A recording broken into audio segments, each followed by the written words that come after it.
Riddle me this. I can use creation tools that can allow you to record and edit your podcast from your phones and computers.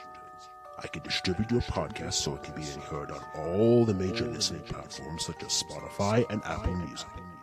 I can make you some money, no strings attached. I'm free as a bird. I'm something you raise on a ship besides a sail. Who am I? That is correct. Anchor, baby. For more information, visit anchor.fm today. Greetings, fellow investigators. Special Agent Spooky Clutter here. Have you ever had a craving for a nice, refreshing energy drink, but you don't want the annoying sugar crash that comes with it? Well, you're not alone, and I've got a great alternative that's bound to get your attention. I'd like to introduce you to Raise Energy. Raise Energy is one of the best energy drinks on the market today. Unlike other main brand energy drinks, Raise has no sugar crashes and zero sugar. It's a great drink for getting that boost you need, whether you're going to the gym or conducting cinema investigations like myself and Special Agent Carter Sauce. So, if I got your attention, then do yourself a favor and go to repsports.com and try it out. When you get to checkout, use code CFILES for a great discount. And we here at the C-Files would like to thank Raise Energy and Rep Sports for sponsoring the podcast. With that all being said, enjoy today's episode, and until next time, my fellow investigators, remember, the entertainment is out there.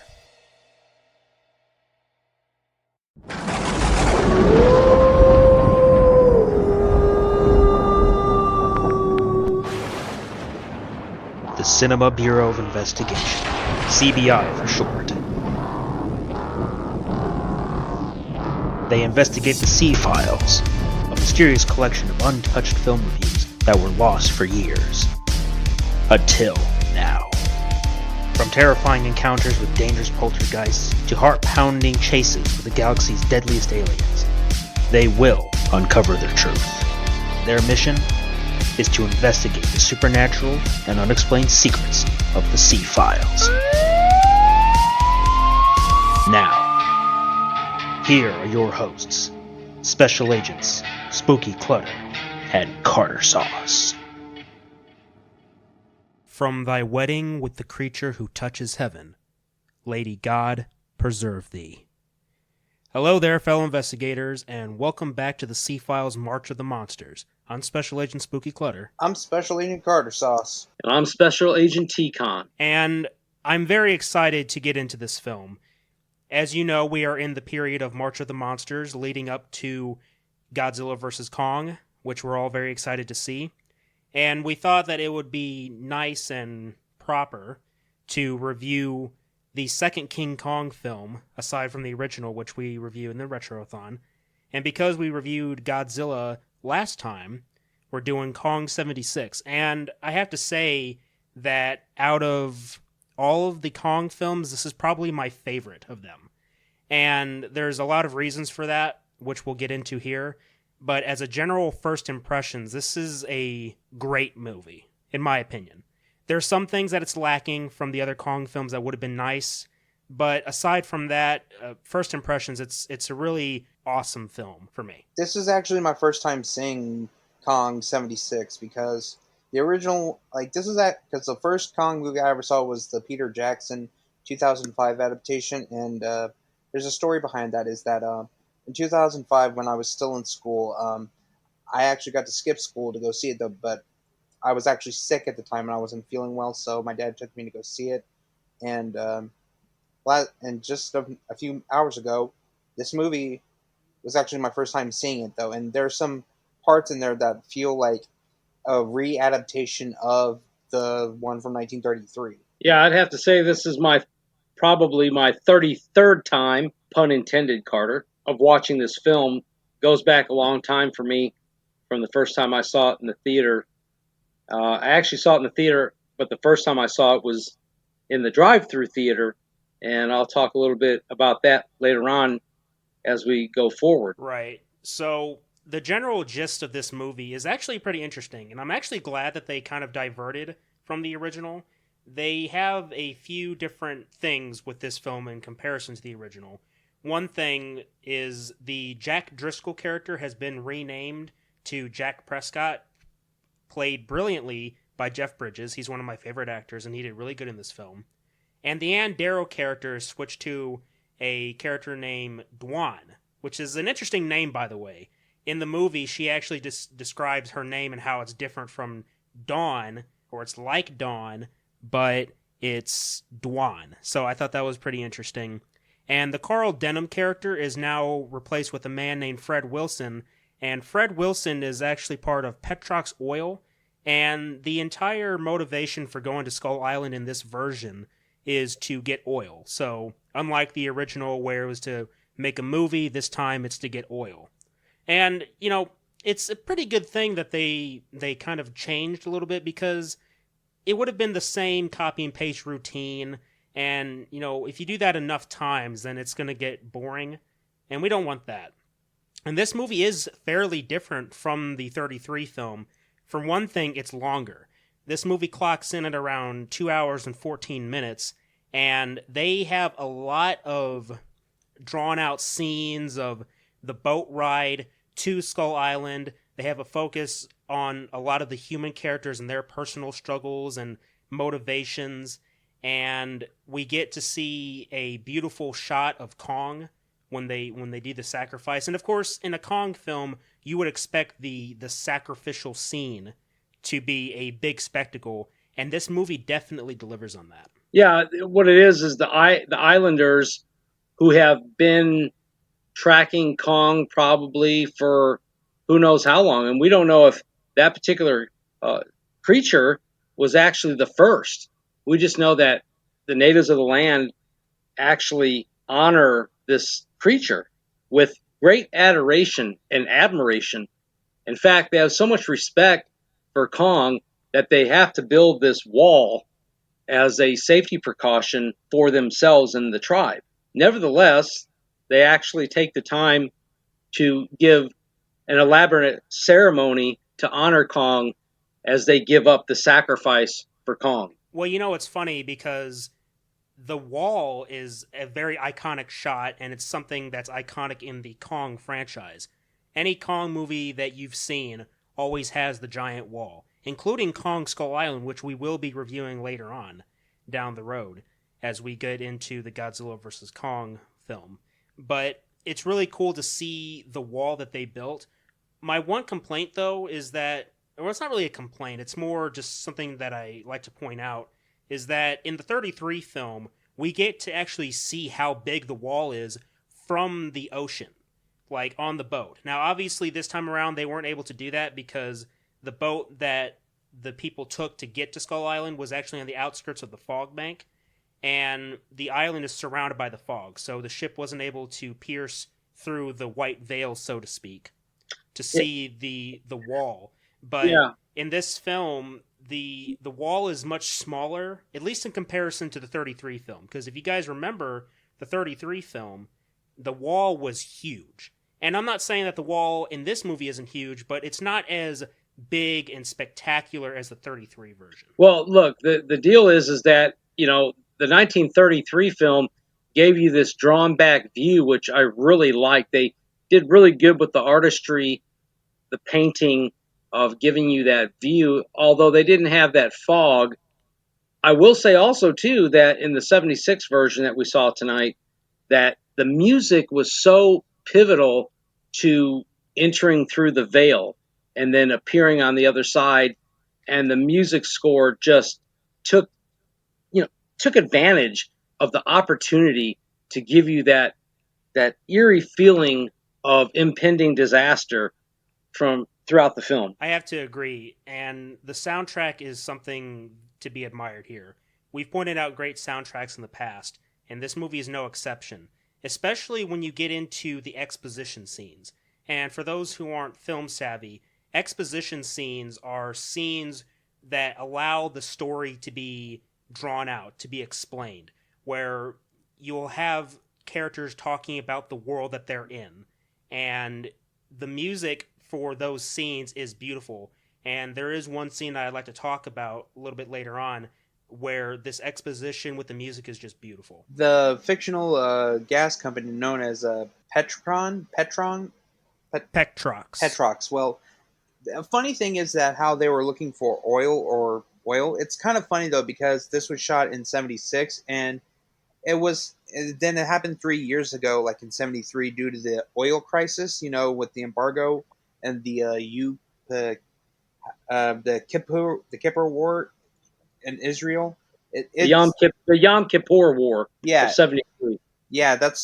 I'm pretty sure that this is like the after effects due to that. Like this was in '73, and the story of this was shot in '76, so 3 years later. Which, if you notice that there was a bunch of product placement in there, like Exxon, Shell, Mobil, just a very clever nod to our history. Well, it's funny you say that because if you guys remember from the 33 film, that was also a sort of period piece because, as you pointed out before, Carter, that this movie takes place a few years after the Depression.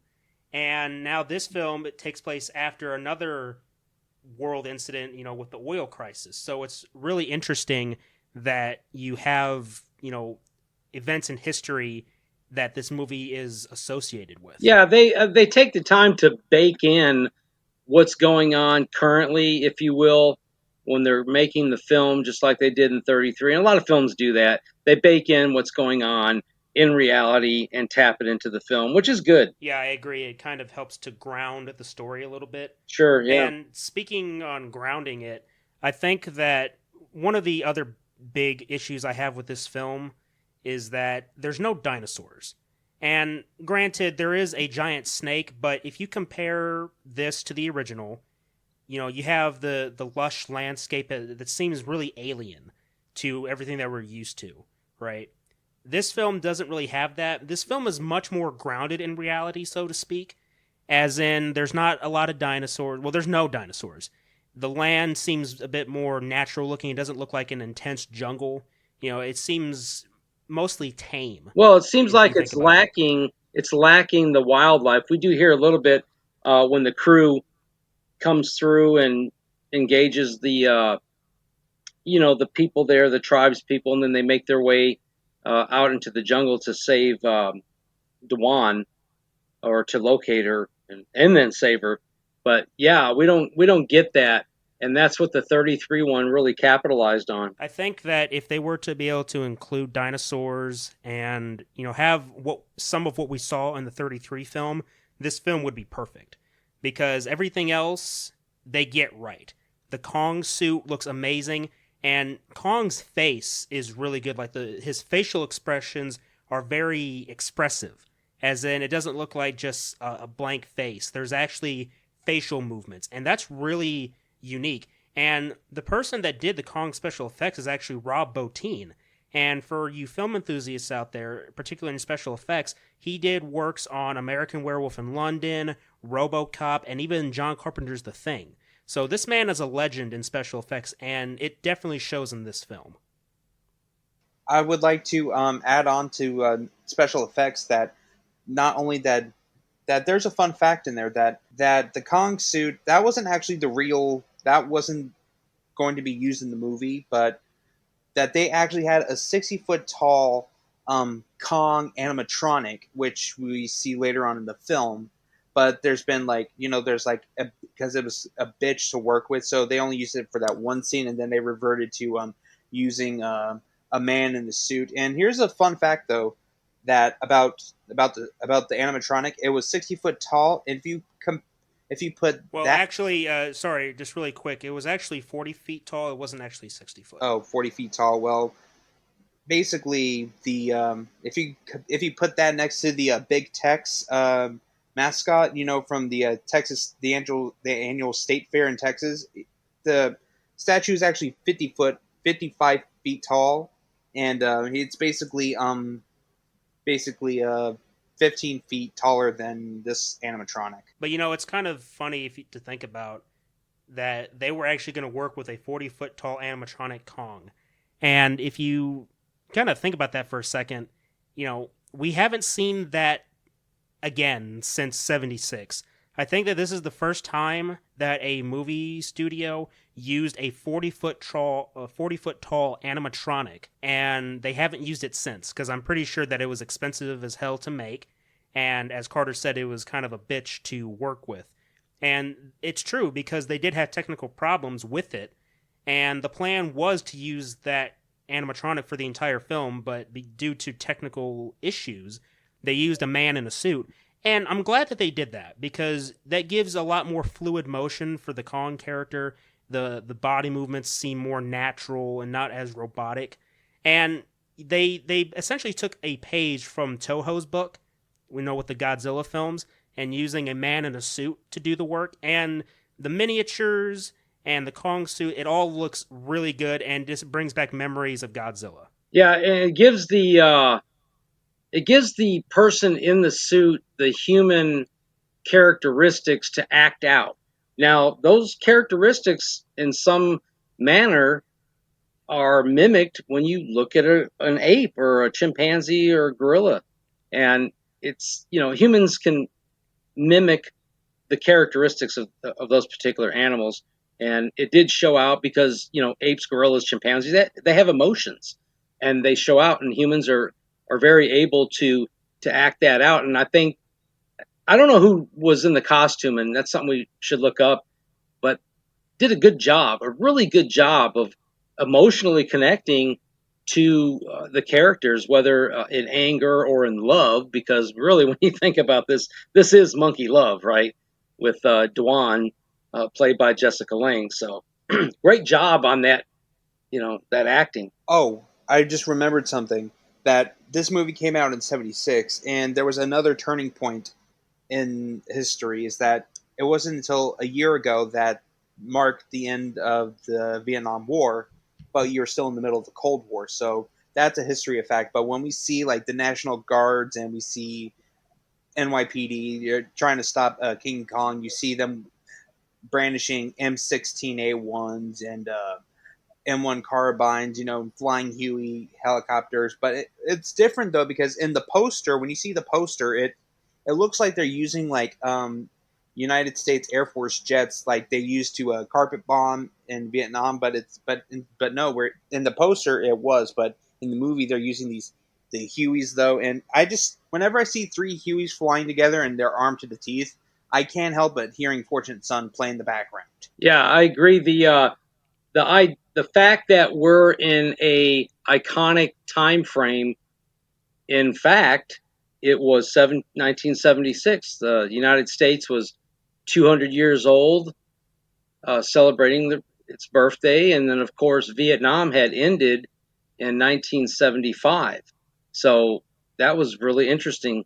And plus, like you said, Carter, you have the Hueys flying and the weaponry, which to me spoke of the moment that we saw in Terminator, or I'm sorry, the Predator, with what's his name, the actor that played that character with the railgun. So Jesse Ventura. Jesse Ventura. Yeah.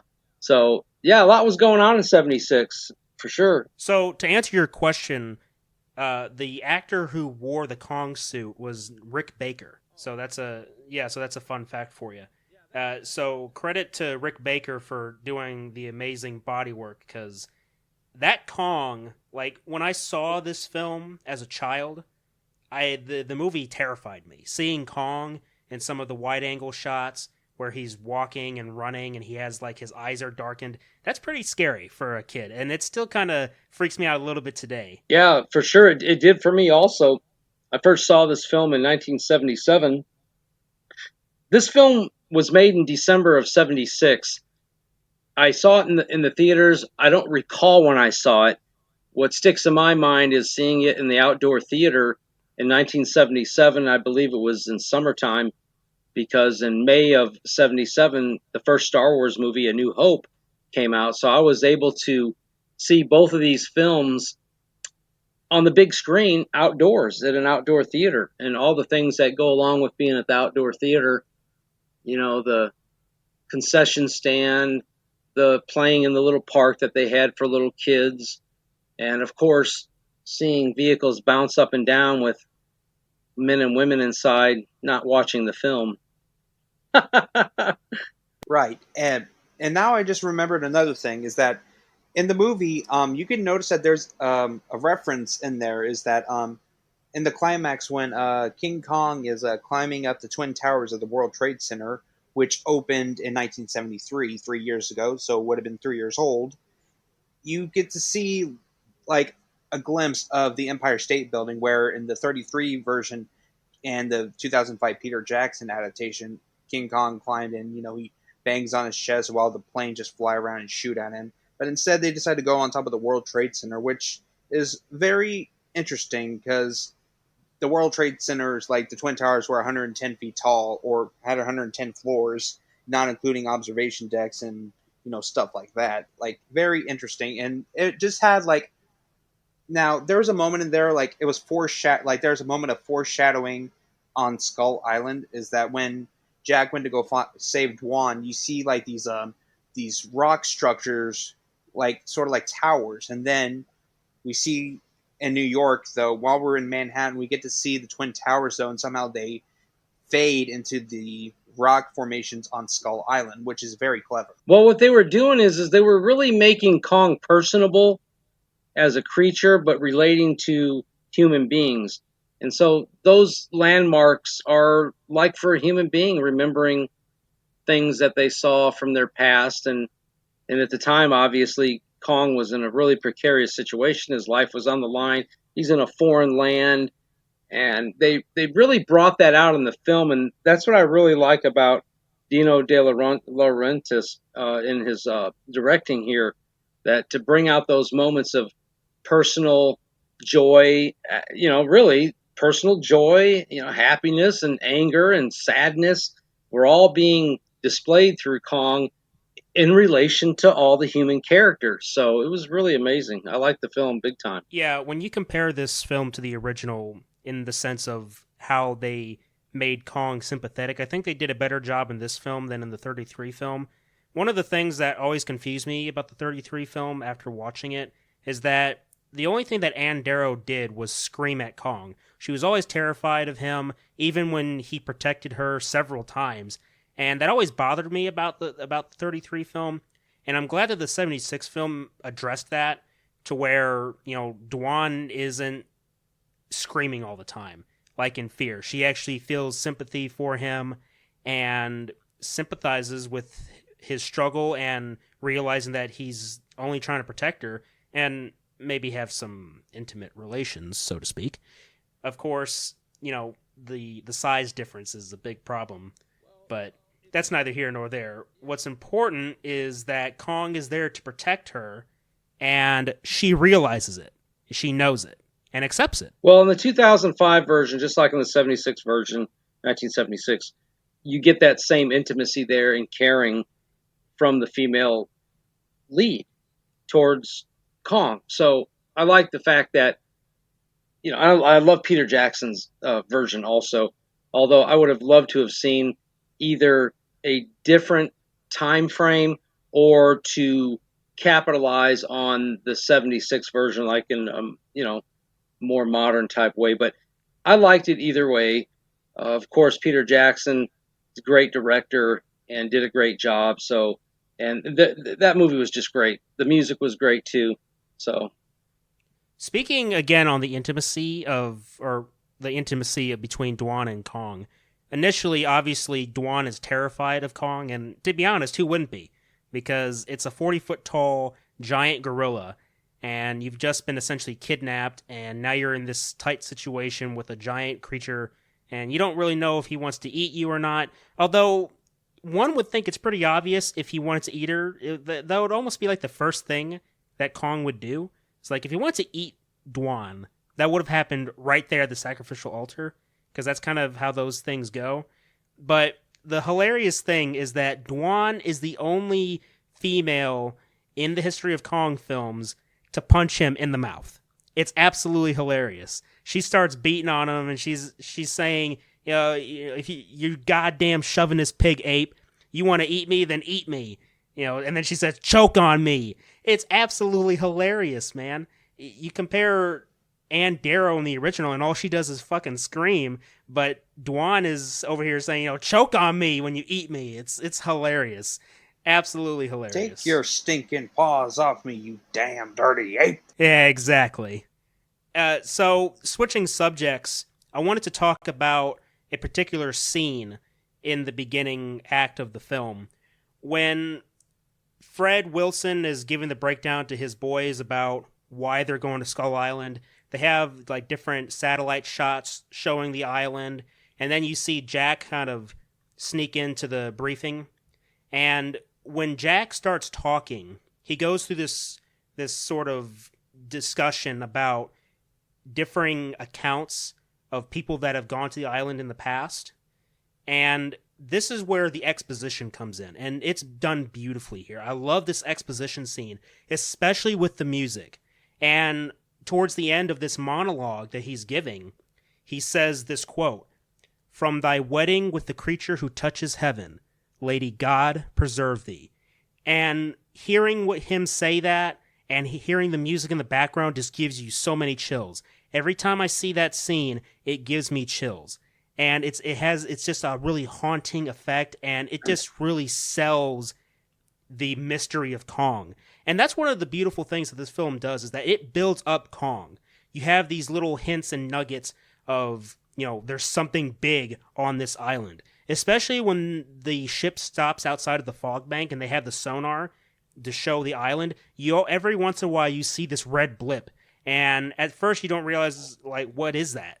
But then you realize later on that it's Kong, because he's so massive that the sonar is picking him up. Yeah, and that's just really cool. It's actually the radar that was picking him up there, right? It was the radar, right? Not the sonar. No, I thought it was sonar. No. It was radar. The sonar is for underwater.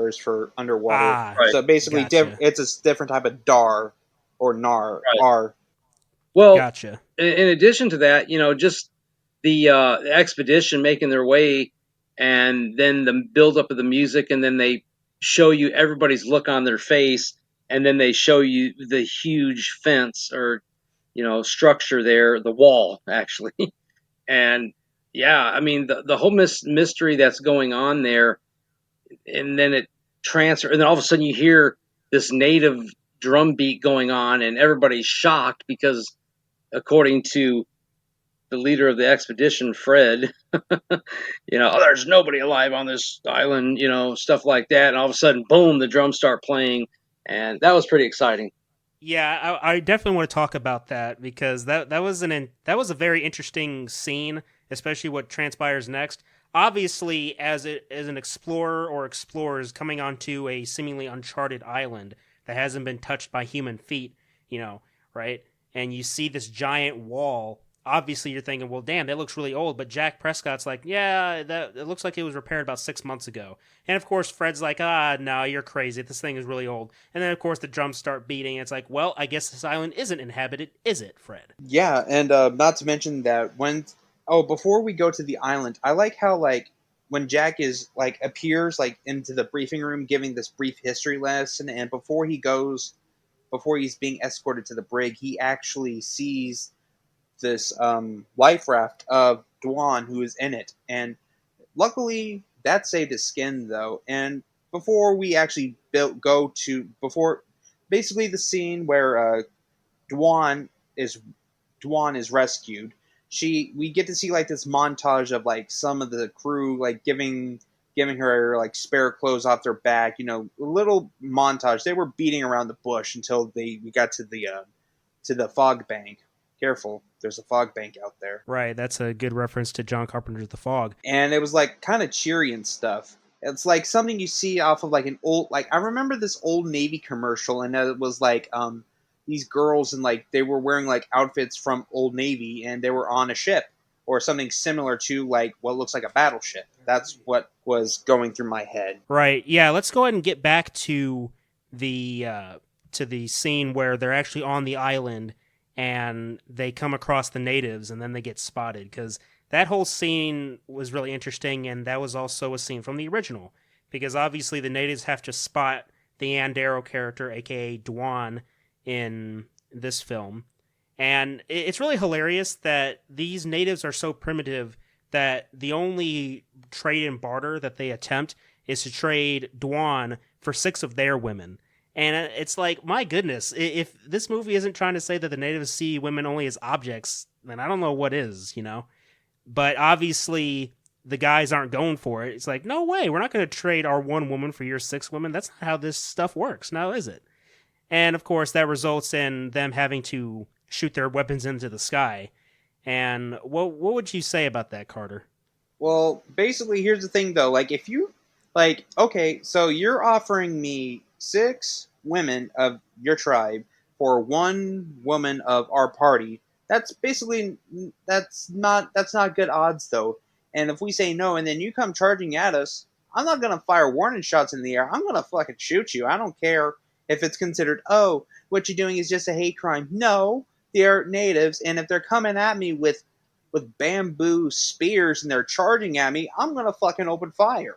Oh, I remember one more thing is that when in the part where Jack is flirting with Dwan on this little makeshift dock on the main vessel, he comes back and Dwan's gone, and he finds the necklace of one of the natives, and then he realizes, oh shit, she's been kidnapped, and I'm kind of little upset though that they didn't have like anyone on patrol or have like those big searchlights, searching the boat, like searching the water to make sure there's no one sneaking aboard though, which is really a dumb thing you didn't do, which you should have done though.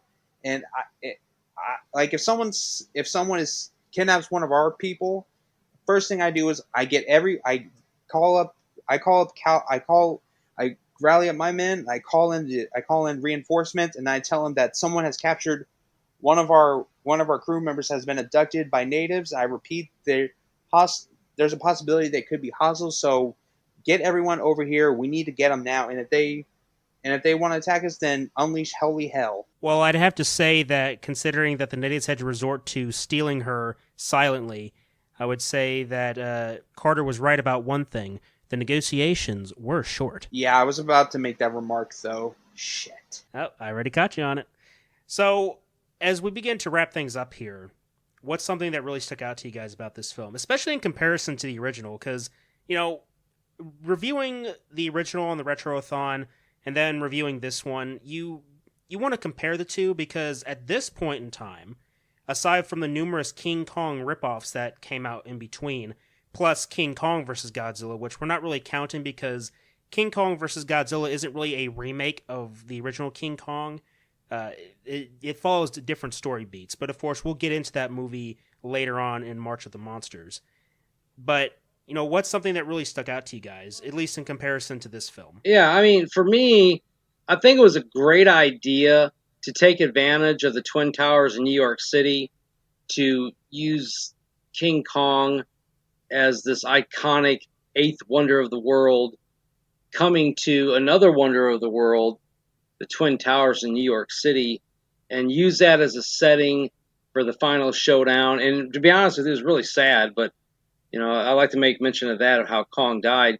But yeah, that's one of the things that stuck out for me is just taking advantage of the recently built Twin Towers in New York City, and then using King Kong to climb, scale the buildings, and then have the final climax of the film take place on top of the buildings. Even at one point, King Kong jumping from one building to the next to avoid the flamethrowers and stuff like that. So it was just, and then of course, Carter would testify to this about the choppers coming in from Vietnam, if you will. So yeah. Well, it's interesting because you mentioned that Kong being the 8th wonder of the world. That line isn't actually uttered at all in this film. I don't know if you guys remember that or not, but never once do they mention Kong as the 8th wonder of the world. I thought Fred did. I thought he said that. No, I don't believe he did. I would have remembered that. That again, and that's just like another small detail of how different this film is from the original. Of course, we already know that instead of the Empire State Building, we have the Twin Towers, which was a very interesting and epic spectacle, seeing Kong jump from one tower to the next. That was really crazy, but it was really cool too. One more thing I like to add into there. When we notice that when Kong escapes and he's on the loose in New York, we notice that he's doing these things that some people would do. Like whenever a chopper goes by with a searchlight, he just hides behind a big building, or he's walking across the water. he's walking or he's not walking across it. He's just wading through the river to get to the other side. And we see that most of the time, though, that once this is going on, like the place is like deserted. Like there's only one person there, or when he's on a rampage, there's nobody there. It's like a complete ghost town. And when we get to there's a moment when Jack and Dwan are board the L train on the subway.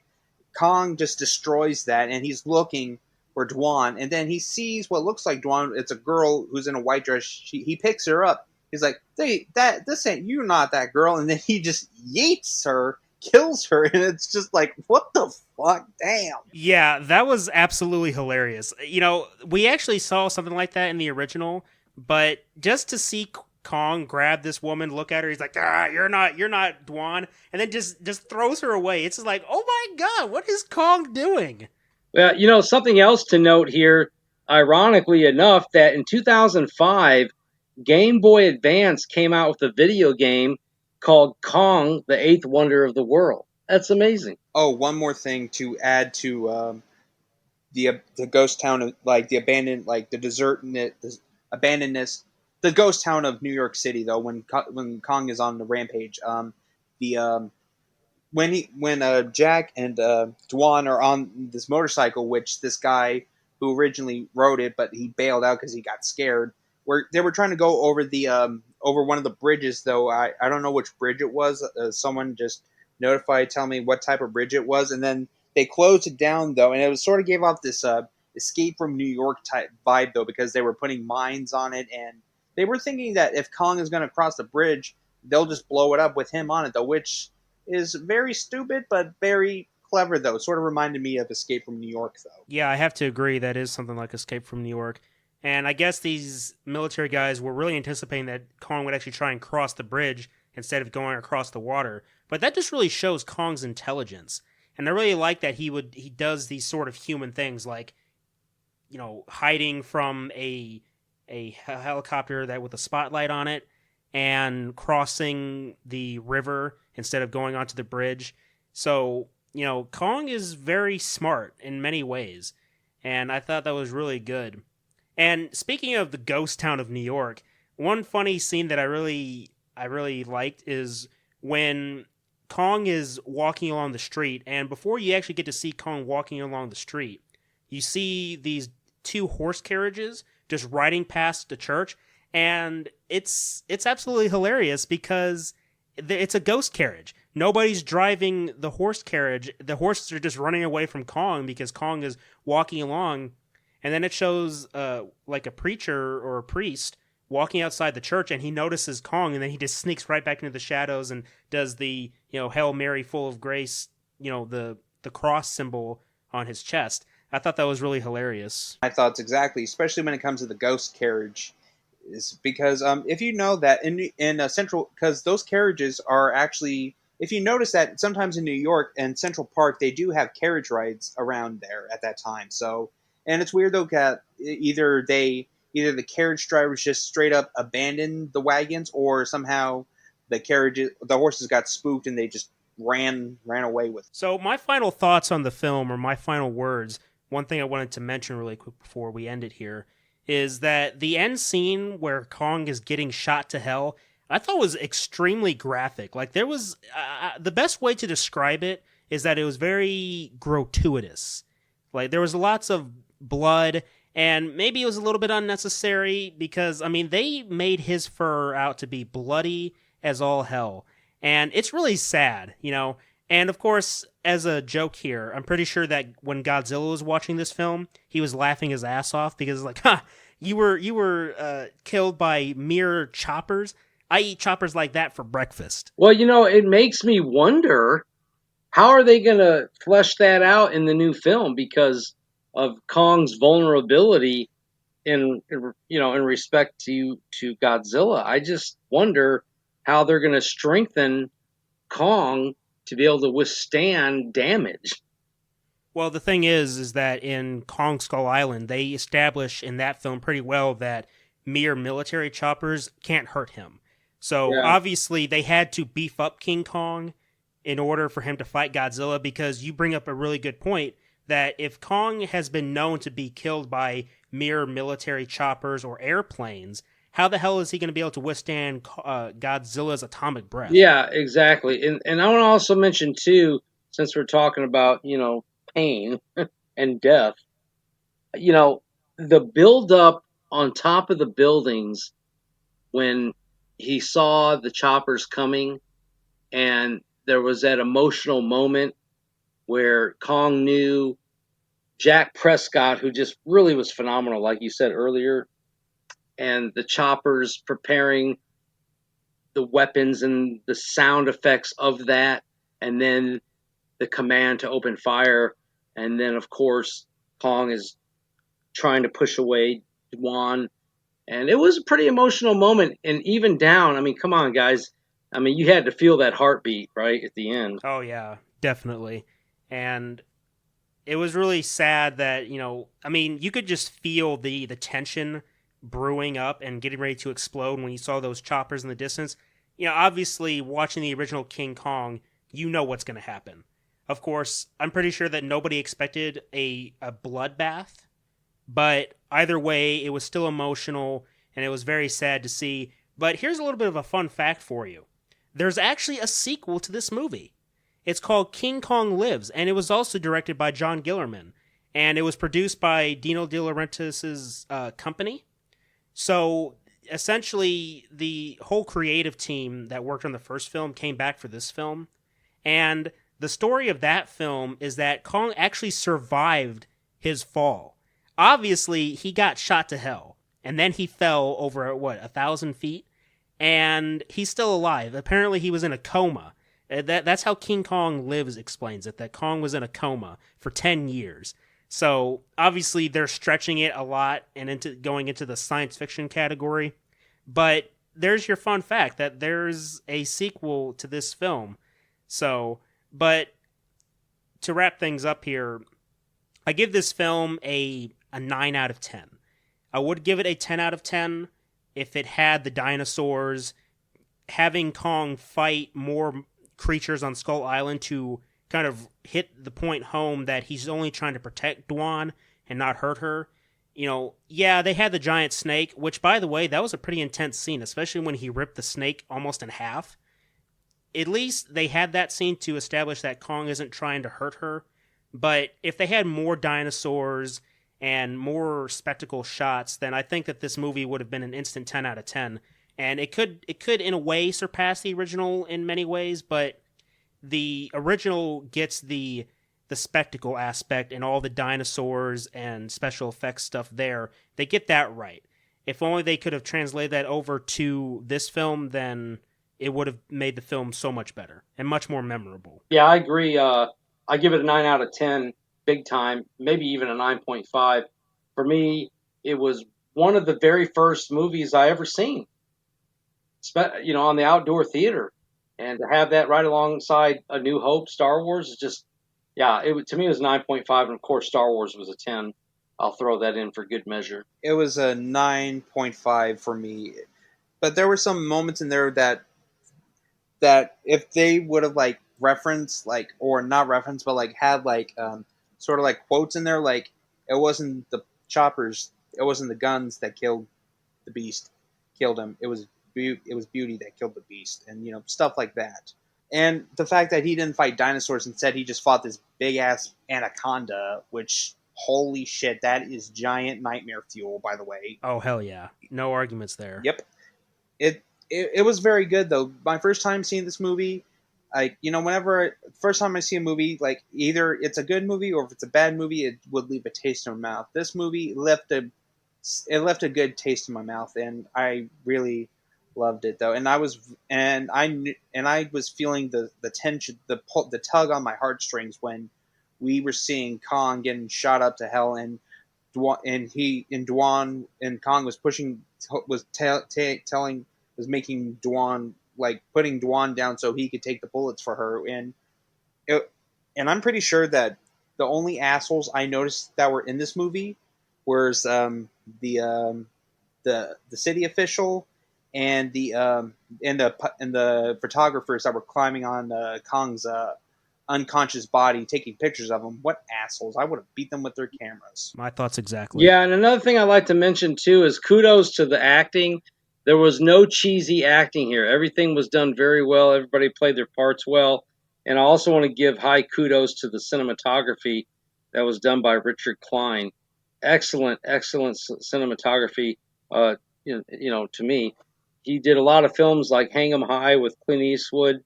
He did the Andromeda Strain in 1971. He did Battle for the Planet of the Apes. And there's so many other films that came along that even Star Trek, he was involved in that also. So great kudos to Klein for the cinematography. Always loved cinematography. Well, that'll do it for today's episode. Thank you guys very much for tuning in again. I'm very excited to get into the next films that we're going to cover, which is the MonsterVerse films on the road to Godzilla vs. Kong. It's going to be very interesting next couple weeks. Very excited. And as always, we appreciate all the support. We're getting a lot of views on our YouTube videos, which I'm very excited about, and I'm very glad that the podcast is getting spread out to other avenues. So that's really awesome. We really appreciate it. And with that all being said, thank you guys very much for listening. And until next time, fellow investigators, remember, the entertainment is out there.